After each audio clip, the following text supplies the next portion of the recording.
Amis téléspectateurs, bonsoir et bienvenue dans cette émission Justice et démocratie. Eh bien, aujourd'hui, nous allons parler de communication. De plus en plus, des bavures sont enregistrées dans la communication publique dans notre pays, la République de Guinée, de quoi interpeller les autorités à tous les niveaux, la société civile, mais aussi les hommes politiques. Alors, quel est le rôle et la place de la communication publique dans le cadre justement de la consolidation de la paix? La question justement que nous posons dans cette émission Justice et démocratie avec trois invités. Monsieur Patrice Camara est communicant politique. Il est à ma droite. Et avec lui dans cette émission Justice et démocratie, monsieur Bangali Camara également. Il est le directeur de l'ISIC, c'est l'Institut supérieur de l'information et de la communication de Kountia. Avec lui dans cette émission, monsieur Kali Diallo est de la Baïonnette Intelligente. C'est une ONG justement qui s'active dans la gestion des conflits dans notre pays, la République Guinée.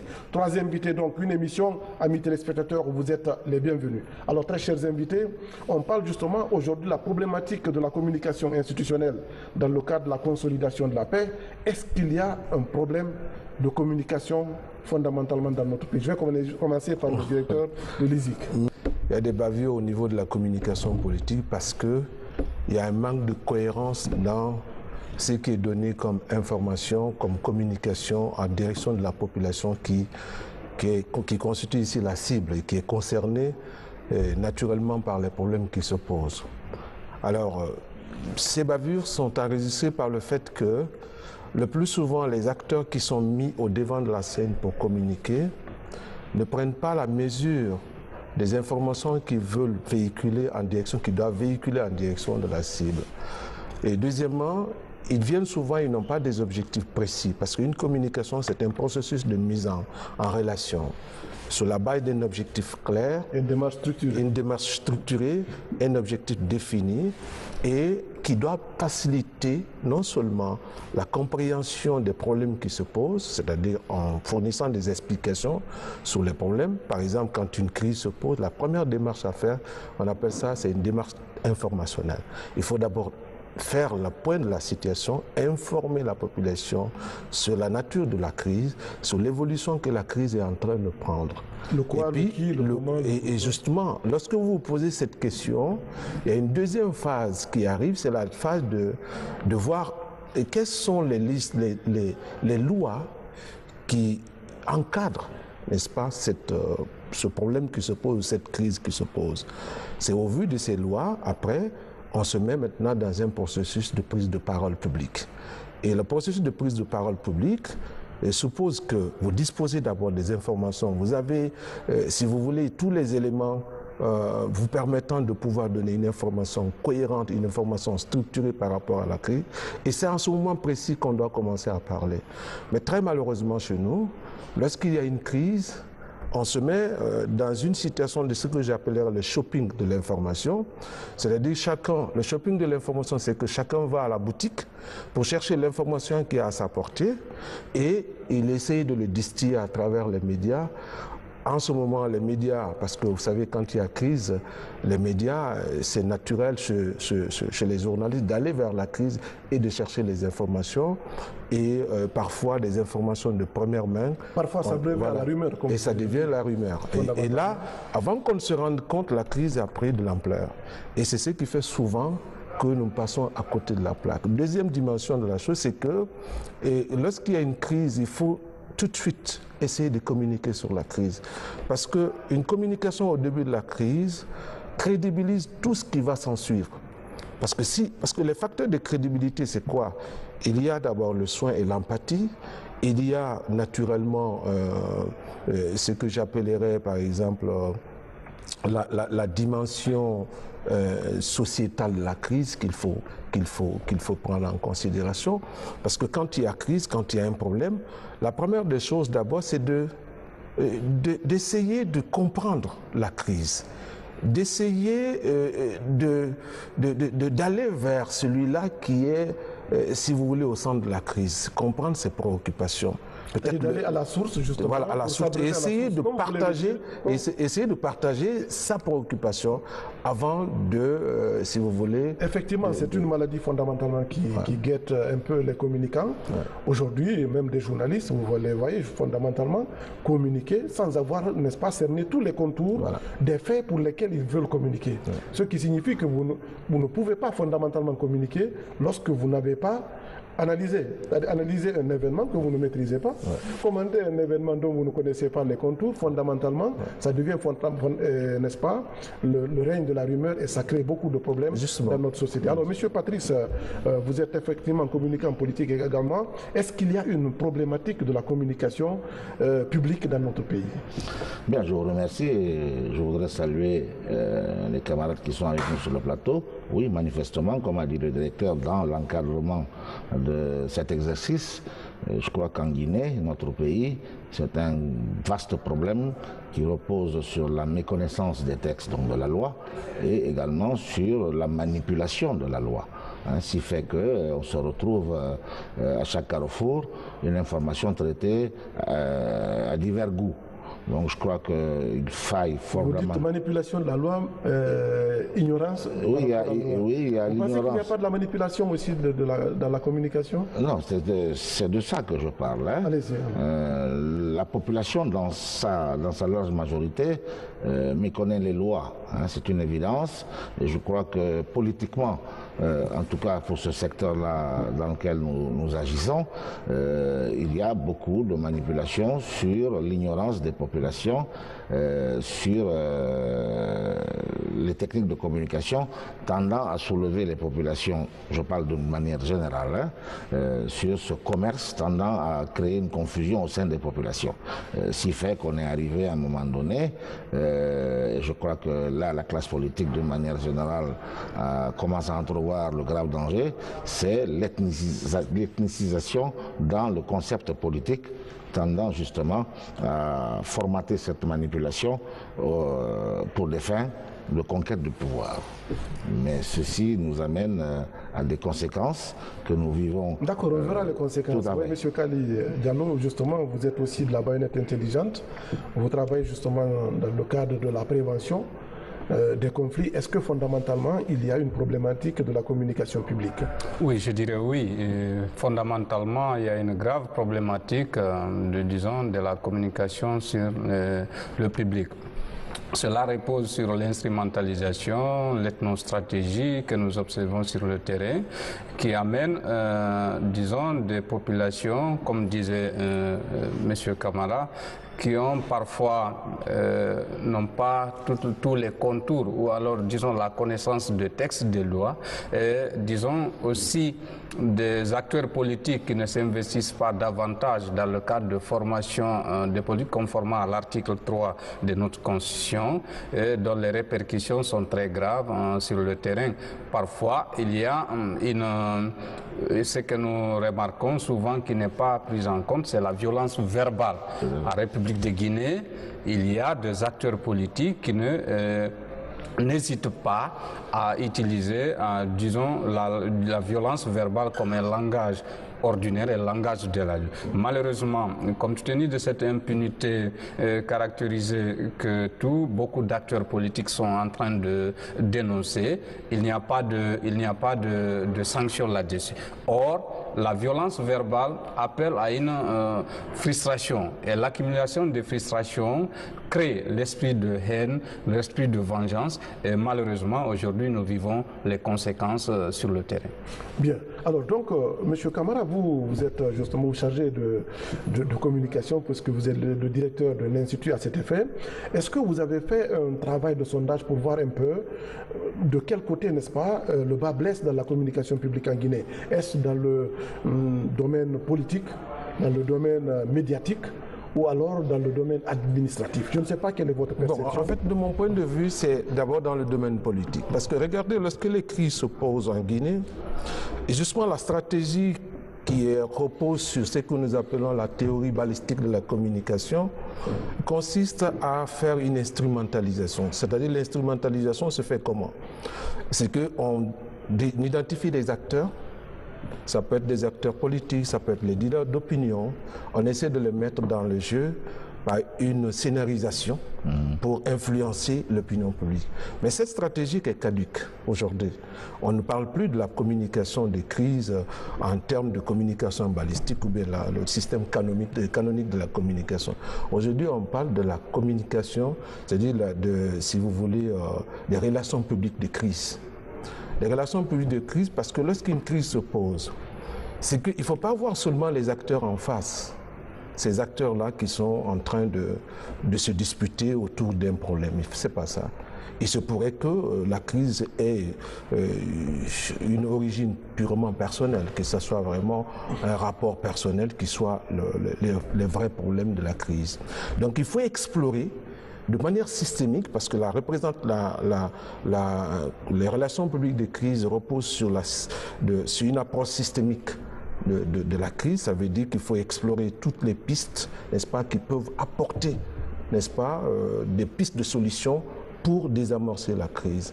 Mais le plus souvent, là où le bas blesse, et je pense que nos acteurs politiques ou nos acteurs administratifs pensent que la théorie canonique de la communication qui repose sur l'influence de la cible à travers les messages qui sont orchestrés, la manipulation et les faire passer au niveau du public, ils pensent que ça désamorce. Ça ne désamorce pas. Le plus souvent, lorsque nous faisons ça, et la dernière en date, lorsque on a vu à la télévision nationale des acteurs qui sont sortis pour dire un certain nombre de choses, avec des discours parfois qui sont menaçants, vous avez vu le lendemain, ça a endurci, n'est-ce pas, la position de ceux-là qui sont, n'est-ce pas, de l'autre côté de la crise. Alors, qu'est-ce qu'il faut dans pareille circonstance? Dans pareille circonstance, je pense qu'il faut inverser la vapeur. Et pour inverser la vapeur, c'est qu'il faut chercher à comprendre d'abord quels sont les acteurs, n'est-ce pas, qui influencent la crise. Il faut chercher, il faut les identifier. Mais je pense qu'on n'a pas besoin, dans notre cas, de chercher à les identifier. Non, parce que le plus souvent, vous l'avez dit tout à l'heure, ce sont les hommes politiques. Oui, et manifestement, ils le font de façon... Je vais vous dire, par exemple, de communication sont connus, c'est le plus souvent... Je vais vous dire, oui, allez-y. Il y a certaines crises qui sont d'ordre personnel. Quand vous prenez, par exemple, la crise de l'Irak, la guerre en Irak. La guerre en Irak, il y avait les intérêts hégémoniques, les intérêts pétroliers qui étaient dedans. Mais c'est une crise qui a commencé entre deux enfants. L'enfant de Saddam et l'enfant de l'émir de Koweït. C'est les deux qui se sont disputés lors des matchs de football. Et chacun a rendu compte à son père. Et Saddam a décidé d'envahir Koweït. Parce qu'il estimait que... Voyez-vous, parce que de façade, c'est qu'on nous présente. Vous pouvez croire que c'est ça le vrai problème. Ce n'est pas ça le vrai problème. C'est pourquoi l'approche systémique, la résolution des crises est aujourd'hui une approche qui est beaucoup plus utilisée. C'est pourquoi lorsqu'il y a une crise dans un pays, on fait appel à tous les acteurs, même les acteurs qui sont en dehors de la Guinée, en dehors de toutes les expertises pour explorer. Il se pourrait que ce soit un problème personnel entre Patrick et moi, et qui fait, comment on appelle ça, durcir le ton. Et donc, c'est pourquoi il faut un travail minutieux pour détecter et comprendre qu'est-ce qui pourrait être le point de non-retour et comment il faut désamorcer la crise. Et cela suppose qu'il faut réunir toutes les informations autour de la crise et avoir une communication cohérente. Et s'il y a la communication cohérente et que les messages soient transmis de façon honnête et impartiale, qu'est-ce qui se passe? Les gens qui sont souvent instrumentalisés, ils comprennent. Parce que la stratégie, c'est une stratégie d'explication. Expliquer la crise. Aujourd'hui, nous sommes dans une crise où le syndicat des enseignants réclame qu'il y ait 40%. Mais personne ne nous explique. Les 40% représentent combien sur l'assiette financière de l'État? Qu'est-ce que ça coûtera à l'État, les 40%, par rapport à la masse salariale? Personne ne nous explique combien 40% sur le salaire de quelqu'un, combien ça représente. Et encore, lorsqu'on est dans les négociations, il y a ce qu'on appelle la stratégie de bonne foi. Parce que s'il n'y a pas de stratégie de bonne foi, la crise s'endurcit. Parce que c'est ça le problème de la Guinée. À chaque fois qu'on vient sur la table, chacun vient avec une position arrêtée, fixe, ignorant l'intérêt du public, ignorant l'intérêt national, ignorant même les enfants aujourd'hui qui sont là, qui ne peuvent pas aller à l'école. Ça nous fait 4 semaines. Nos enfants ne vont pas à l'école. Chacun vient avec sa position. Il n'y a pas de stratégie de bonne foi. Parce que la stratégie de bonne foi permet de mettre... Vous pensez que la communication peut être une réponse à... La communication, en fait, ne cherche pas à résoudre un problème. Mais la communication facilite. Ça permet la compréhension de problèmes en vue de trouver les solutions. Parce que pour que les solutions soient trouvées, il faudrait que les acteurs qui sont en conflit se mettent d'accord sur quelqu'un. Ce n'est pas la communication qui résout ça. La communication, elle, déblaye le terrain, donne le contour de problèmes, donne les argumentaires, donne, si vous voulez, toutes les explications nécessaires pour édifier les différents acteurs, ainsi que le public civique qui est concerné, afin que les gens puissent, n'est-ce pas, trouver une solution. Bien, par rapport à cette question, M. Patrice, vous qui êtes communicant politique, ne pensez-vous pas fondamentalement que cette manipulation ou alors ces discours va-t-en-guerre soit quand même le fait que, n'est-ce pas, généralement les politiques n'ont rien d'autre à proposer fondamentalement. Parce qu'on demande justement à un homme politique de proposer des programmes. Est-ce que vous comprenez? Et de faire adhérer les populations à ces programmes. Or, fondamentalement, dans notre cas, et ce n'est pas que Guinée, en Afrique, fondamentalement, on essaie de mobiliser les gens autour d'autres valeurs subjectives comme l'ethnie, la région, la communauté et tout ce que cela comporte, parce que ce sont les grands discours fondamentalement qui sont très rassembleurs du fait que, comme l'a dit Auguste Comte, le crime c'est toute atteinte aux états forts de la conscience collective. Est-ce que ce n'est pas une crise d'argumentation fondamentalement qui nous amène à ça? Ben, écoutez, on peut le penser. Il est vrai qu'en politique, il s'agit de tenir en période de campagne notamment, pour la conquête du pouvoir, il faut vendre du rêve aux populations. Hein. Maintenant, dans le contexte actuel... Vendre le rêve, sans éthique. Oui, mais écoutez... Et ici, on dit qu'il n'y a pas de morale. Non, ce n'est pas une question de morale, c'est l'art de convaincre sur la base... Est-ce qu'il n'y a pas d'autres arguments que, par exemple, l'ethnie, la communauté? J'en arrive. Je parle par exemple d'une élection nationale, que ce soit les législatives ou la présidentielle. Manifestement, il ne s'agit pas d'une ethnie. Il s'agit de toutes les composantes nationales de la République. Mais je parle des discours. Oui, j'en arrive. Maintenant, il y a le poids d'un parti par rapport à un autre. Hein? Et donc, le réflexe en période de faiblesse, c'est de préparer la théorie de la tricherie. Et donc là, on se repose manifestement à son port d'attache qui est l'ethnie. Ce n'est pas un péché par ailleurs au départ. Tout le monde part de quelque part pour conquérir l'espace national. Et donc, comme le disait Dr. Mais les lois qui sont justement les gardiennes, oui, mais justement, qui réglementent, j'en arrive. Comme disait Docteur, font des balises. Comme disait Docteur, le plus grand problème que nous avons observé dans notre pays, c'est l'inaction de la loi. Il n'y a pas de liberté absolue. Les libertés sont encadrées.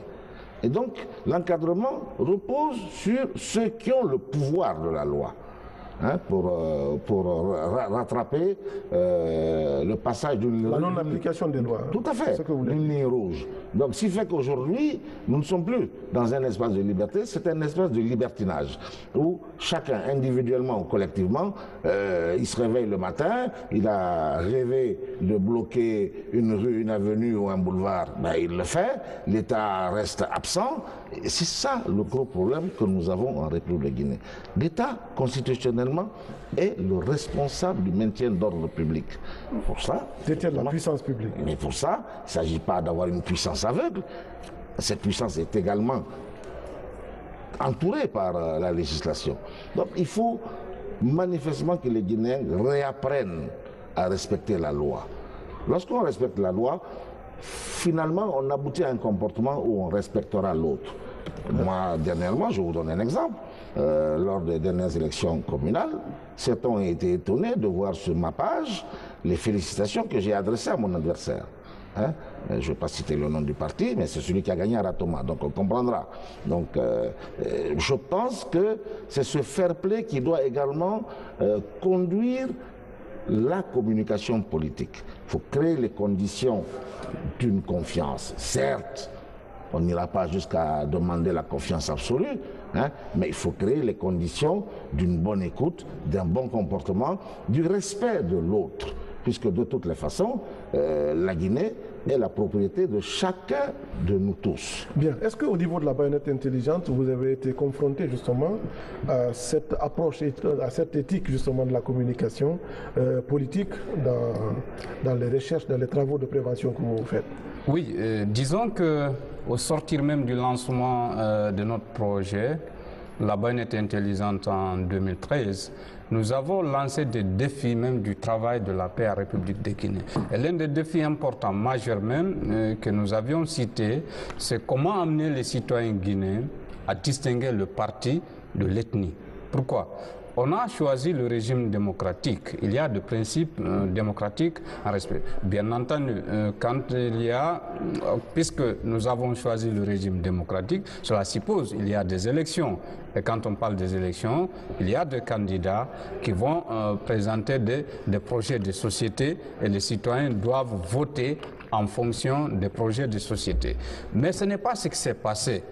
D'abord, on utilisait toutes les stratégies, disons, ethniques, on vient au pouvoir. Et dès qu'on arrive, ça c'est des pratiques ancrées dans la société guinéenne, dès qu'on arrive au pouvoir, on commence à changer de langage, par exemple. On dit, le pouvoir, c'est Dieu qui donne. Or, pendant la campagne, la période de campagne, on fait des slogans, on décline tout un programme de société. Nous avons dit, il est important d'aller vers l'éveil des consciences des populations. C'est-à-dire faire comprendre, et conformément d'ailleurs à l'article 2 de notre Constitution, la souveraineté appartient au peuple. Aujourd'hui, vous venez de citer un exemple de Ratoma.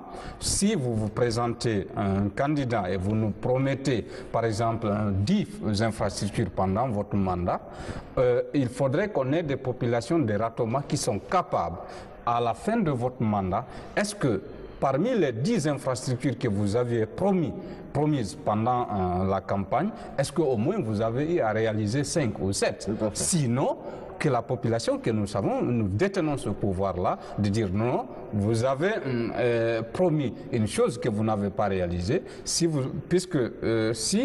qu'on puisse même être en mesure d'évaluer les obstacles qui vous ont empêché de réaliser ces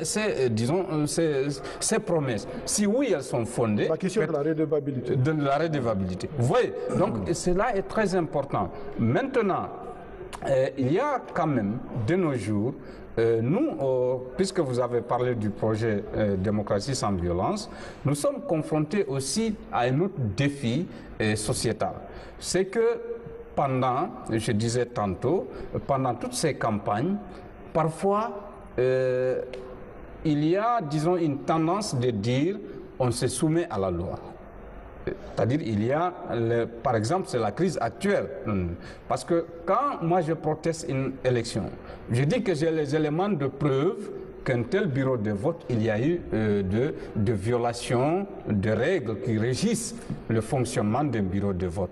En principe, on doit avoir une justice qui doit être en mesure de dire oui, s'il y a une violation, et de rétablir la personne brimée dans ses droits. Cela évite une crise post-électorale. Et nous avons, disons, l'amère expérience des violences post-électorales qui ont secoué sévèrement. Je peux parler le cas de la Côte d'Ivoire que nous avons tous vu, que nous avons tous observé. L'actuel cas du Kenya est en doute. Malheureusement, à l'heure où nous sommes, la justice guinéenne doit faire mieux pour, disons, inspirer davantage confiance aux populations guinéennes. Pour preuve, nous avons eu à poser des questions.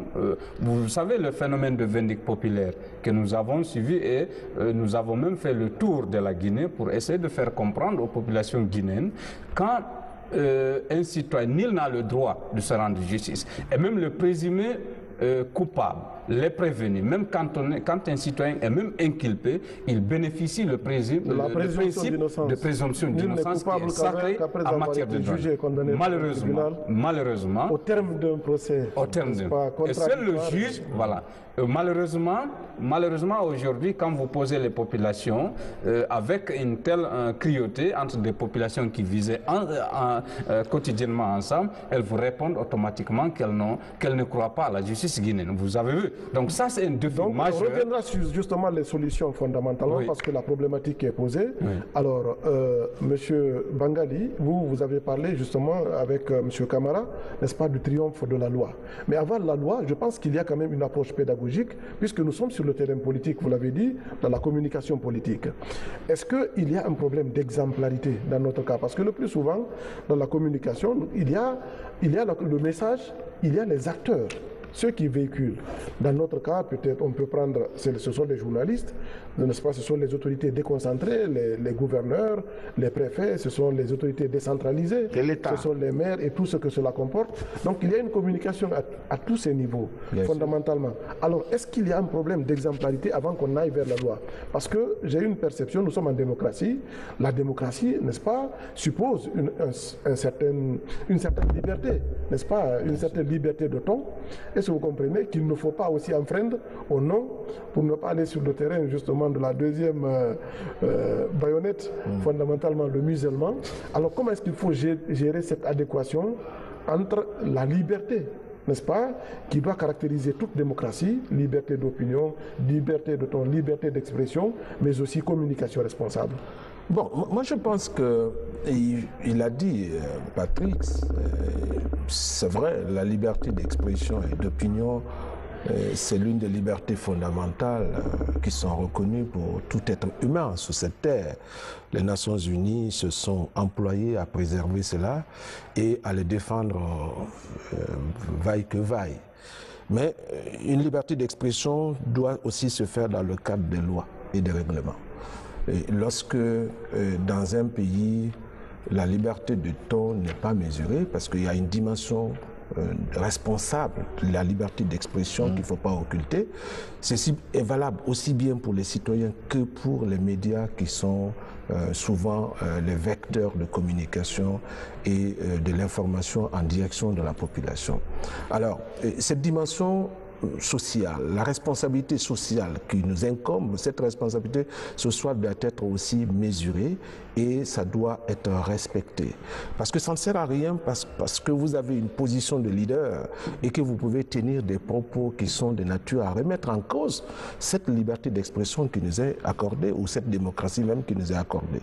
Parce que lorsque par vos actes, par vos propos, vous faites en sorte que cette liberté soit suspendue, naturellement, c'est la deuxième baïonnette qui pourra se retentir sur le terrain. Et ça va poser beaucoup de problèmes. Alors, je dirais que vous l'avez posé tout à l'heure dans le discours politique. Moi, souvent, quand j'entends des discours ethniques et régionalistes, je me dis que le leader en question n'a pas de programme, il n'a pas d'idéal politique. Parce que lorsque vous n'avez pas un idéal politique, donc vous êtes dépourvu de tous les arguments, vous faites un repli identitaire. Et le repli identitaire n'a pas de socle solide. Ça n'a pas de socle solide en tant que tel. Lorsqu'on est dans la conquête du pouvoir, la conquête du pouvoir, c'est des idéaux, c'est des convictions, c'est des programmes. Parce qu'il n'y a pas un vote innocent. Chacun vote pour un intérêt. Et lorsque vous fédérez tous les intérêts, et que bien vous fédérez la majorité, les intérêts de la majorité, il y a sans nul doute, on va voter pour vous. Donc ce qui doit primer dans nos discours, ce qui doit être le discours phare, c'est les discours qui sont axés sur l'intérêt général, sur le développement, sur la sécurité, sur le bien-être, sur les infrastructures, sur l'éducation, sur la santé. Ce sont ces discours. Il se trouve malheureusement qu'on parle très peu. On se trouve malheureusement qu'on parle très peu de ces discours-là. Il y a, lorsque vous voulez vous lancer dans une campagne politique, vous devez connaître d'abord les réalités de votre société. Qu'est-ce que la société a besoin? C'est vrai, il arrive qu'en politique, on tienne des promesses qu'on n'arrive pas à réaliser. Et là aussi, lorsque c'est expliqué, lorsque c'est argumenté, on peut comprendre parce qu'il y a des contingences qui peuvent empêcher un homme politique d'arriver, n'est-ce pas, à l'objectif qui s'est assigné ou bien à la promesse qui s'est tenue. Mais dès le départ, il est tenu, obligé de respecter les promesses. Mais lorsque la population voit ce que vous dites ou bien ce que vous êtes en train de faire, c'est dans son intérêt, il va sans dire que cette population va vous accompagner. Donc là, je suis formel là-dessus. Moi, les discours ethniques, les discours régionalistes, je le trouve un peu une faiblesse argumentaire. Parce que quand on n'a pas d'argument, quand on n'a pas d'idéal, quand on n'a pas de programme, naturellement, on regarde auprès de lui, ses proches, on se replie. Bien, alors je vous retrouve dans deux petites minutes. Université Roi Mohamed VI, l'une des plus majestueuses universités privées de Guinée. Connue par tous et reconnue dans le monde, elle s'impose à travers ses bâtiments flambant neufs et son programme d'enseignement régulièrement revu pour mieux les adapter au marché de l'emploi.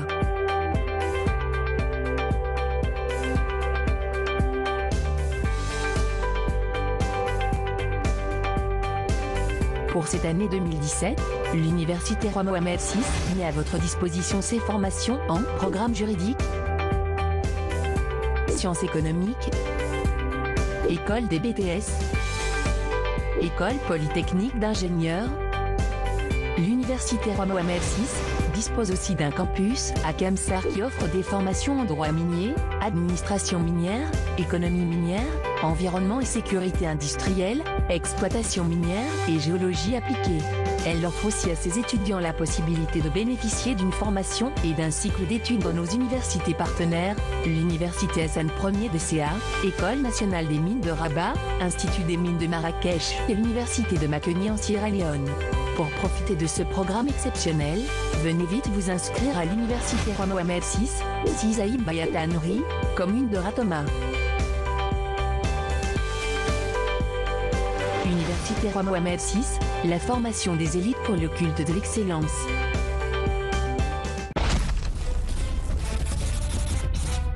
Le président de la République vient de doter la justice guinéenne d'une chancellerie flambant neuve. La construction de cet édifice est l'expression de la volonté du professeur Alpha Condé de rapprocher la justice du justiciable guinéen. La construction de ce chef-d'œuvre a été réalisée par le groupe Guicopress. Guicopress, c'est le génie inventif et créatif de l'entrepreneuriat guinéen. Guicopress, ou la fierté d'une entreprise guinéenne au service de la construction de la Guinée.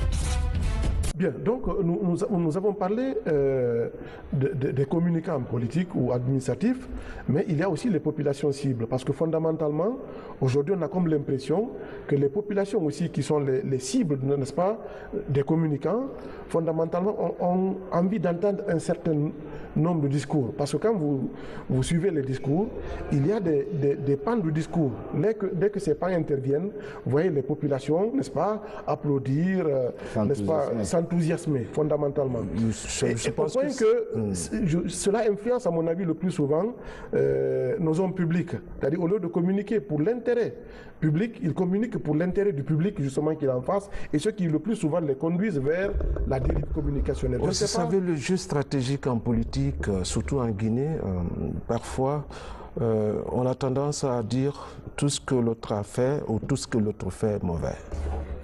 Oui, ça c'est des bonnes guerres, parce qu'on veut peut-être arriver ça, c'est les invectives. C'est les invectives de la recherche de pouvoir.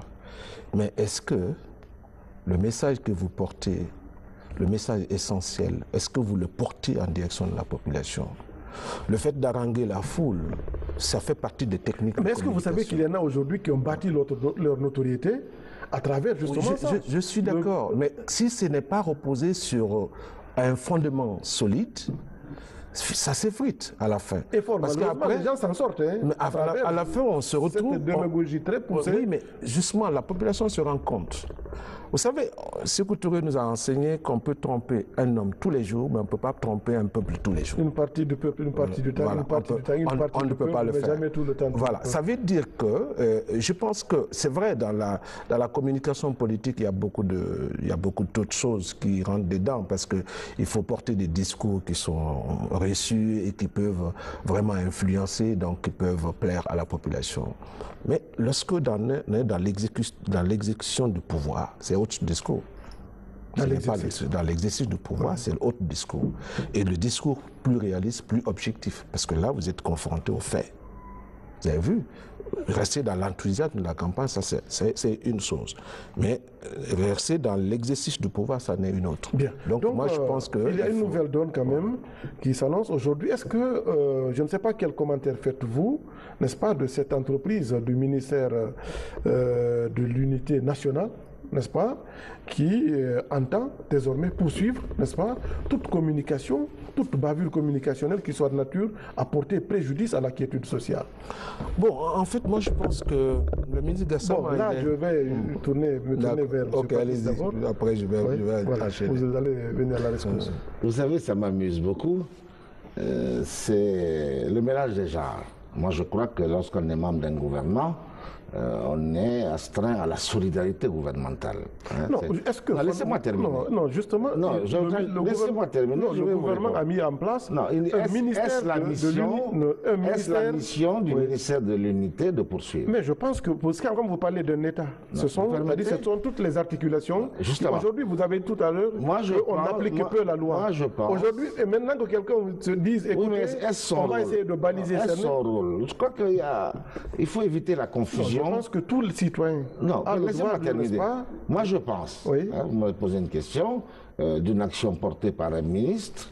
Je suis estomaqué, puisque dans la structuration du gouvernement auquel il appartient, je ne vois nulle part que c'est de sa mission de poursuivre. Non, il n'a pas dit qu'il poursuit. Ah, si. Justement, il aide des gens, n'est-ce pas, à rester en justice. C'est-à-dire, vous savez que c'est une culture. La construction de l'état de droit aussi passe par là. C'est le triomphe de la loi. Donc il y a deux choses qu'il a eu à dire. Hein. Une chose est d'aider les gens. Bon, moi, ma démarche ici, c'est de savoir, est-ce qu'une telle démarche... Non, cette démarche, pour qu'elle soit cohérente, oui, il faut qu'elle soit discutée en Conseil des ministres. Il faut qu'il y ait l'aval du Conseil des ministres. Il faut qu'il y ait l'appui et la solidarité de ses collègues. Je dis ça pourquoi? Nous sommes depuis toujours dans ce pays dans un art de confusion, dans un sens que nul ne sait où donner la tête. Or, le docteur disait tout à l'heure, et je partage fondamentalement cela, personne n'est un électron libre. Nous imitons aujourd'hui, et c'est très bien ainsi, mais encore faut-il qu'on réussisse à imiter bien. C'est pourquoi moi je dis toujours, la Guinée n'est pas un pays démocratique. La Guinée est un pays en construction démocratique. Non, la démocratie, justement, c'est un processus. Pourquoi aucun État n'est fondamentalement, strictement de façon stricte. Je le dis pour la simple raison que dans l'esprit collectif des Guinéens, on est déjà un pays démocratique, ce qui est déjà une perception de grosse faiblesse. Non, on parle de notre jeune démocratie, non. Cela signifie qu'on est d'accord que... M. Diallo disait tout à l'heure, au commencement est le verbe. Il a parfaitement raison. Lorsque j'utilise un vocabulaire inapproprié, des insanités contre mon adversaire... Donc vous portez atteinte à la loi? Mais bien sûr. Et que quelqu'un justement dise, écoutez, si vous portez atteinte à la loi, n'est-ce pas, vous êtes passible de poursuite. Je ne sais pas quelle est votre perception. J'ai un avis tout à fait contraire de M. Camara. C'est que je rappelle le contexte d'ailleurs dans lequel le ministre Gassama l'a dit.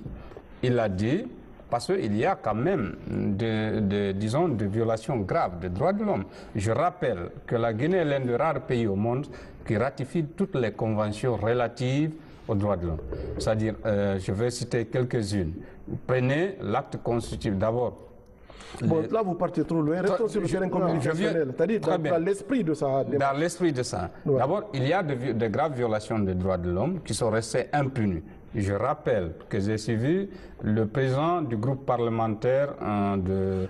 Mais la démarche du ministre ne s'appuie pas sur la violation des droits de l'homme. Il parle plutôt de la communication, n'est-ce pas, qui incite, n'est-ce pas, à la violence et qui porte atteinte justement à la paix et la sécurité sociale. N'oubliez pas, il est sur le terrain communicationnel. N'oubliez pas, il est le ministre de l'unité nationale. C'est juste effectivement. Qui parle de l'unité nationale, parle de l'existence d'une cohésion entre les populations qui sont là. Maintenant, les propos va-t-en-guerre dont il fait allusion, c'est des propos qui incitent à la violence. Et quand il y a la violence qui conduit à des affrontements entre les populations, les communautés dans une république, là on ne peut pas parler de l'unité nationale. Maintenant, puisqu'il y a eu de cas antécédents qui n'ont pas été punis, nous actuellement, nous collaborons, je le dis, avec lui avec le pool d'avocats qu'il a mis en place pour conduire des citoyens qui sont brimés dans leurs droits et qui espèrent être rétablis. Mais il y a aussi la non-rétroactivité justement des dispositions. À partir de maintenant, à partir de la mise en place de ce pool qui actuellement justement est en train de prendre corps, il dit que toute communication va-t-en-guerre qui soit de nature à porter préjudice à l'unité nationale, fondamentalement, ça va être poursuivi. Effectivement, c'est de ça qu'il s'agit. Par exemple, c'est de ça justement qu'il s'agit. Oui, voilà, M. Diallo, si vous permettez, à Boubacar Sidi, qui a été inhumé hier, je précise que l'article 5 de notre Constitution... Est-ce que c'est sur le terrain de la communication? Moi, je suis sur le terrain de la communication. Sur le terrain de la communication. De la communication stricto sensus. C'est le thème du jour, fondamentalement. Exactement. Et l'impact que cela fait sur le plan de la société en matière de la paix. C'est ce que je veux dire. Non, nous sommes sur le terrain de la communication. Vous êtes un peu en marge, fondamentalement. L'esprit du ministre, c'est celui qui désormais professe une communication qui soit de nature à porter atteinte à l'équilibre social, n'est-ce pas, à l'unité nationale. Oui. Et la démarche, la personne va être justement poursuivie. La personne est mise sur fichier et lui, maintenant, il saisit le ministre de la Justice qui doit présenter cela en Conseil des ministres, comme vous venez de dire. Et c'est le cas qui vient maintenant, en tout cas, le cas de ministre, à l'actuel ministre de la Jeunesse. J'ai suivi sa communication, il a saisi le ministre de la Justice. Et les conséquences de cela, si le gouvernement, le Conseil de ministres ne prend pas en charge, c'est que c'est le gouvernement qui sera... On n'est pas là-bas d'accord, restons sur la mise en œuvre, ne partons pas justement en aval, alors que le problème se situe en amont. Oui, moi je pense que la démarche de ministre Gassama est une démarche de moralisation du discours public. Effectivement. Et je pense que cela est encadré déjà par la loi. Exactement. Parce que quand vous regardez le code pénal guinéen, ou bien quand vous regardez même la loi sur la liberté de la presse, il y a des dispositions dans cette loi qui réglementent tout propos de nature à saper l'unité nationale, même de nature à saper la religion, ou bien tout ce qui concerne tout ce qui a une connotation raciale, etc., sont punis par la loi. Le ministre Gassama n'a fait que réitérer et faire appel parce qu'il s'est rendu compte qu'à un moment donné, la justice ne fonctionne pas, la justice ne fait pas son rôle. Parce que c'est la justice qui est le garant des lois, le respect des lois. Lorsque, par exemple, quelqu'un tient un propos de nature à remettre en cause l'unité nationale, il doit être interpellé par la loi. Et je pense que cela est pris en compte par la loi. Et je pense qu'il est en train peut-être la régulation. Voilà, il est en train d'activer ça. Parce que c'est pas seulement la communication médiatique, même la communication publique doit faire partie, tombe sous le coup de cette loi. Et je pense qu'à la matière, il est dans ses droits.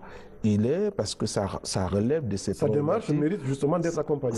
Ça mérite d'être accompagné, à mon sens, n'est-ce pas? Même si il faut aller avec beaucoup plus de prudence pour ne pas aussi saper la liberté d'expression, parce que lorsque cela est fait d'une autre manière, ça risque d'être en confrontation avec la liberté d'expression. Voilà, donc je vais m'attarder avec vous. Il y a aussi aujourd'hui que, n'est-ce pas, les médias sont au devant de la scène par rapport à cette situation de la communication. Nous suivons quand même ce qui se passe sur les réseaux sociaux. L'encadrement justement qui s'impose au niveau des radios, en fait de la communication audiovisuelle et tout ce que cela comporte. Et vous justement, c'est votre terrain de prédilection. Est-ce que vous pensez aujourd'hui, n'est-ce pas, qu'il faut recadrer, n'est-ce pas, la communication médiatique aussi? Quelle est la place que vous donnez à celle-ci dans les recherches, dans les travaux que vous faites? Moi je pense que la meilleure façon ne consiste pas à dire il faut encadrer la communication au niveau des médias. Parce que là, on crée d'autres problèmes.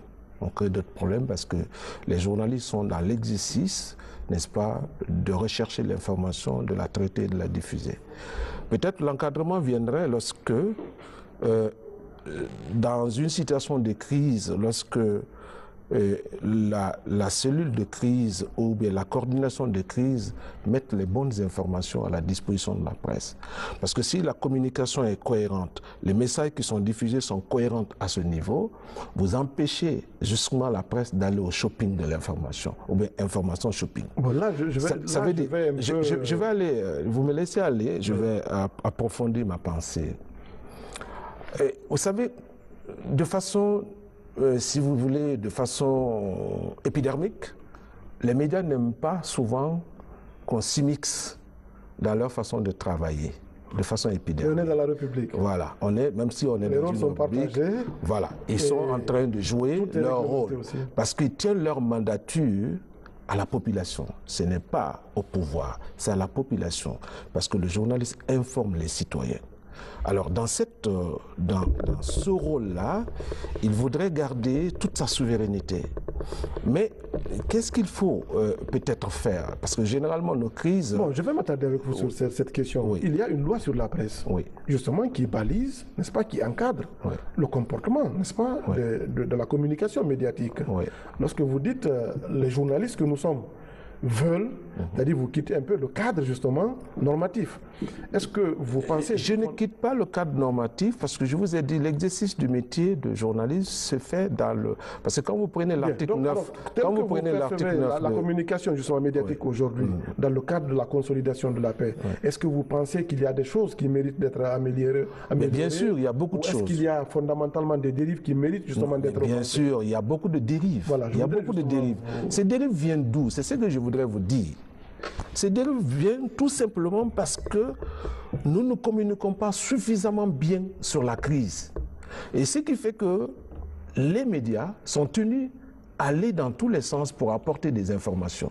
Mais lorsque la communication est cohérente, lorsque les messages qui sont diffusés sur la crise sont cohérents et sont potables, les journalistes sont tenus obligés de les relayer. Il y a une source. Voilà, il y a une source de l'information. Il y a des faits. Il y a des faits. Mais qu'est-ce qui se passe le plus souvent quand il y a une crise? Le premier dérapage, le premier grand dérapage quand il y a une crise, c'est le silence. Le premier grand dérapage. Et c'est une communication. C'est une communication. Le silence. Mais lorsqu'on fait le silence, ça veut dire que vous communiquez votre refus de communiquer et vous aiguisez la curiosité des journalistes parce qu'ils se posent la question pourquoi il y a eu lenteur dans l'affaire, pourquoi le gouvernement ne communique pas, ou bien pourquoi les acteurs ne communiquent pas sur la crise. Les journalistes utilisent des hypothèses. Ils utilisent maintenant des hypothèses, il va au shopping de l'information, donc lui il va chercher les informations. Oui, mais il suscite les informations au niveau de la population et il les recueille et c'est ce qui va balancer. Et qu'est-ce qui se passe après? Et ça devient difficile pour canaliser. Parce que l'encadrement dont je parle là, c'est lorsque la communication est bien organisée, elle est bien structurée et qu'il est donné de manière honnête et sincère. Et sinon, qu'est-ce qui se passe? Lorsque les journalistes eux-mêmes ils trouvent des informations, ils commencent à diffuser, ça serait très difficile de recadrer.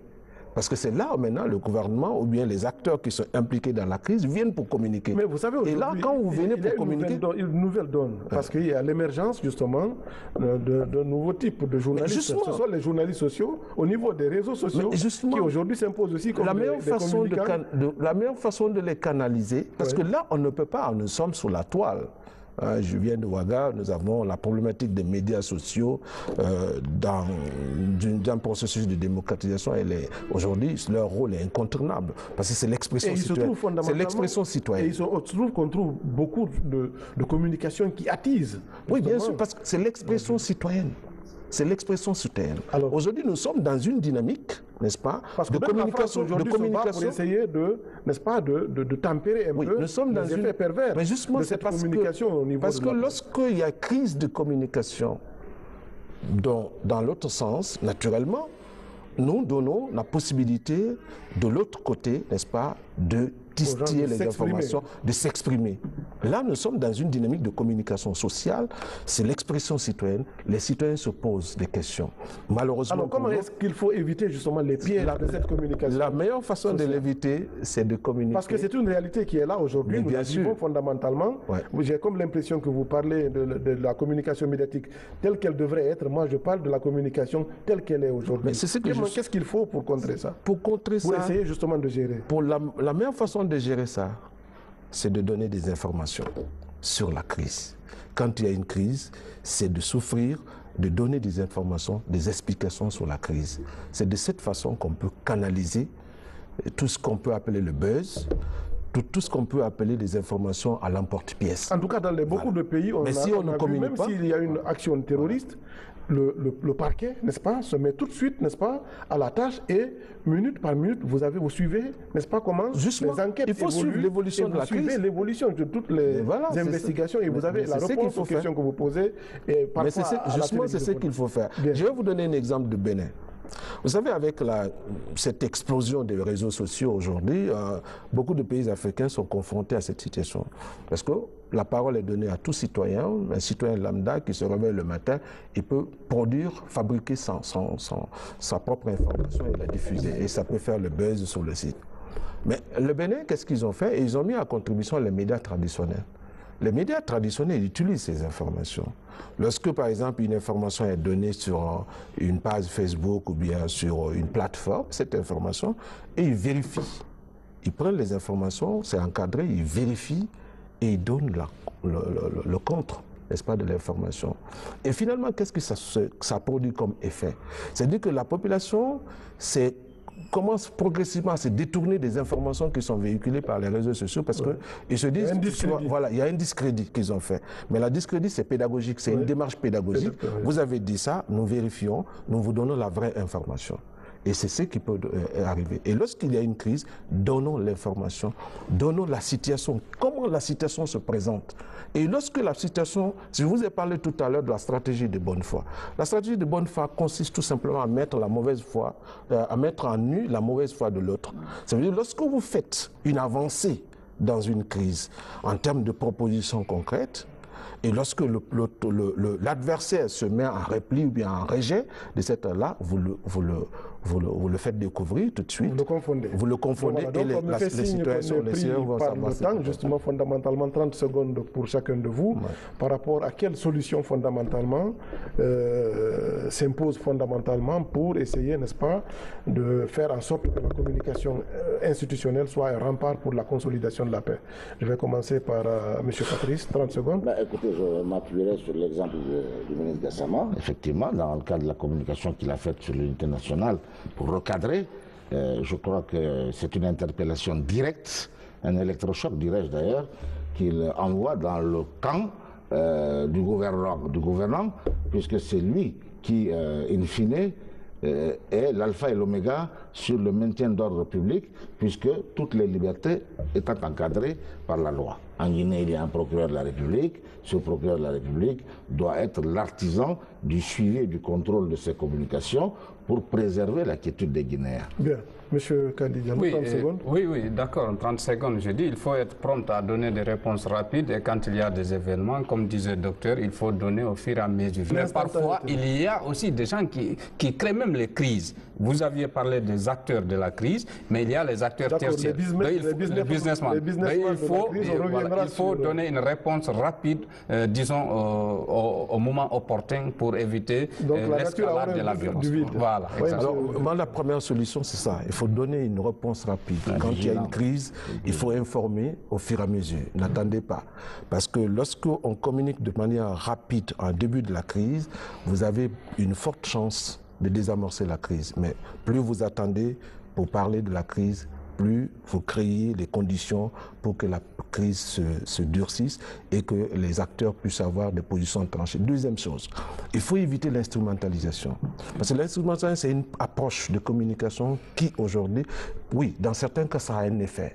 Mais dans d'autres cas, ça n'a pas d'effet. Parce que les acteurs qui sont impliqués dedans, il faut se poser la question de la crédibilité de ces acteurs. Aujourd'hui, nous sommes dans un pays où on a perdu les valeurs, les repères, les simples repères. Avant, lorsqu'un imam s'adresse à quelqu'un, quelle que soit la nature du problème, il cède. Aujourd'hui, ce n'est pas le cas. Avant, lorsque, par exemple, vous mettez les parents devant ou bien vous prenez les couches sensibles, les femmes, les enfants, vous les mettez devant pour parler, parce que j'ai vu ça dans la communication publique qu'on a fait, pour désamorcer la crise en instrumentalisant les élèves, ça ne marche pas. C'est des messages qui ne sont pas portés, parce qu'il y a derrière ça une crise de confiance. Quand il y a crise de confiance, la communication balistique n'a pas sa place. On doit utiliser la communication basée sur les relations publiques de crise. C'est-à-dire de manière systémique, explorer la crise, essayer de trouver, n'est-ce pas, des pistes de solutions et au fur et à mesure informer la population. Lorsque la population est suffisamment informée sur la crise, je pense que la crise se désamorce d'elle-même. Bien. Voilà. Amis téléspectateurs, c'était là donc l'essentiel de cette émission Justice et démocratie qui a porté sur la problématique de la communication. Nous l'avons dit justement, des bavures sont de plus en plus enregistrées, des bavures justement communicationnelles, de quoi interpeller les autorités à tous les niveaux, les hommes politiques mais aussi l'administration pour justement essayer d'apporter une réponse à cette question que pose justement la communication institutionnelle. Nous avons reçu ici même au plateau de la télévision nationale M. Patrice Camara, communicant politique. M. Bangali Camara est le directeur général de l'ISIC, c'est l'Institut supérieur de l'information et de la communication. Et M. Kali Diallo est de la Baïonnette Intelligente, justement une ONG qui s'active dans la gestion des crises.